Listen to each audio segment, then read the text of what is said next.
Morning ka. Good morning.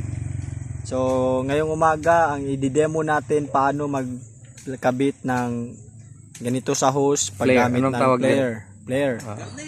So, Batang genyo ka. siya. So, una, ilagay natin to sa loob ng hose. Wait lang kasi may nagbibinta. Okay, tuloy.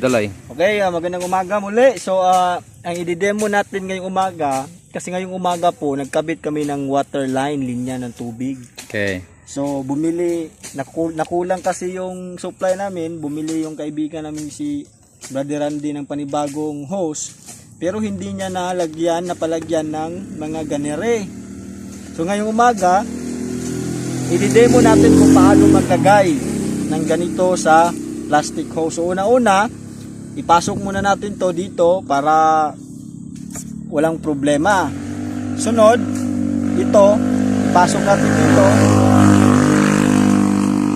Yan, ipasok natin siya dito. Kailangan sukatin nyo na itong bakal na makapal ay aabot kung saan siya at lagyan nito ng plastic.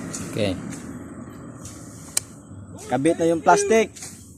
Ngayon, hindi naman pwede na diretsuhin mo ng ganyan. So, ang tools na gagamitin natin, number 1 ay ito, vice grip. Ang vice grip, ito siya nga hawak dito. Para pag inikot mo siya, itong dulo ng hose na plastic, dandahan siyang yuyupi para maging trade or parang trade siya na haharang dito. So ngayon, gagawin natin. Uy!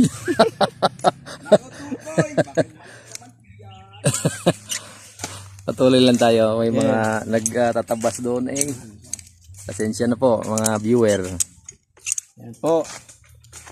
Diyan na at okay, so kailangan pag gagamit kayo ng vice grip ay talagang mahigpit po siya para itong player na to ay hindi luluwag. Yan.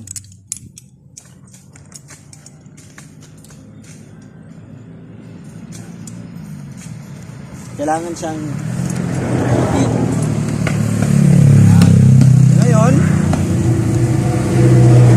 tignan natin kung siya, yan, see?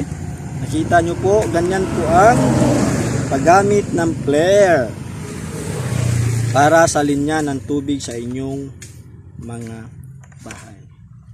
So yan, kailangan natin ikutin pa natin ng isa. Pak! Ngayon yan, pwede na yan siya. Tanggalin natin.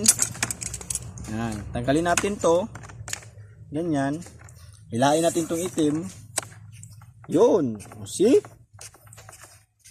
O, nakita nyo yan, mga kapanalig. Kapanalig, o. Yan, o. Yan.